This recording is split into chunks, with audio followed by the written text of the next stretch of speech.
ओम श्री गणेशाय नमः। श्री द्वारिकाधीशनी जय। जय श्री कृष्ण।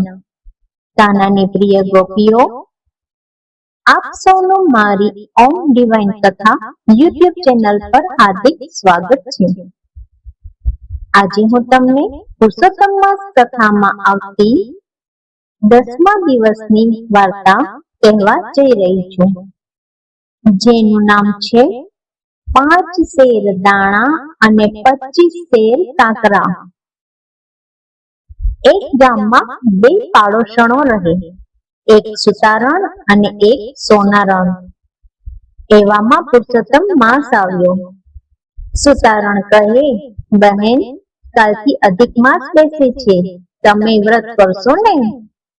સોનારણે દેખાદેખી હા પાડી, પણ બ્રાહ્મણને 30 દિવસ દક્ષિણા આપવી પડશે એ વાત એના મનમાં સૂળની પેઠે ખટકી।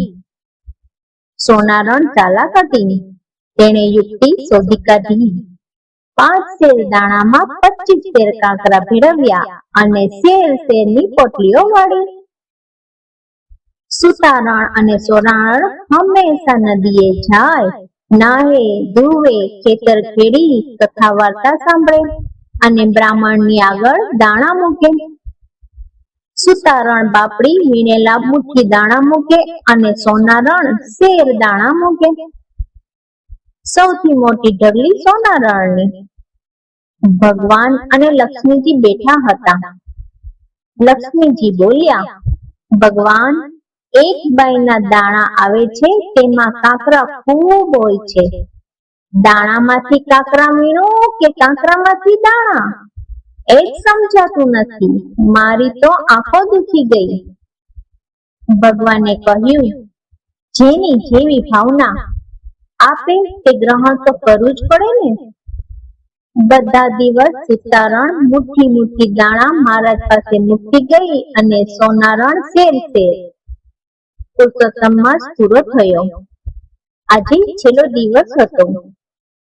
બ્રાહ્મણોને કંઈક વધારે દક્ષિણા આપવી જોઈએ એમ વિચારી સોનારણ સુતારણને ઘરે ગઈ। સુતારણ પણ એ જ વિચાર કરતી હતી। તે ઓરડામાં ગઈ અને દાણાની પોટલી ઉઘાડી તો જોઈને એ નવાઈમાં ડૂબી ગઈ। તેના આશ્ચર્યનો પાર ન હતો। આખી કોઠી મોતીના દાણાથી ભરેલી। એટલામાં સોનારણ આવી। તેણે પૂછ્યું, બહેન, આજે શું મૂકીશું? સુતારણે કહ્યું, બહેન, ભગવાન પુરુષોત્તમ રાયની કૃપાથી મારા ઘરમાં તો કાંઈ ખામી નથી। હું તો મહારાજને રાજી થાશે તેટલું આપીશ।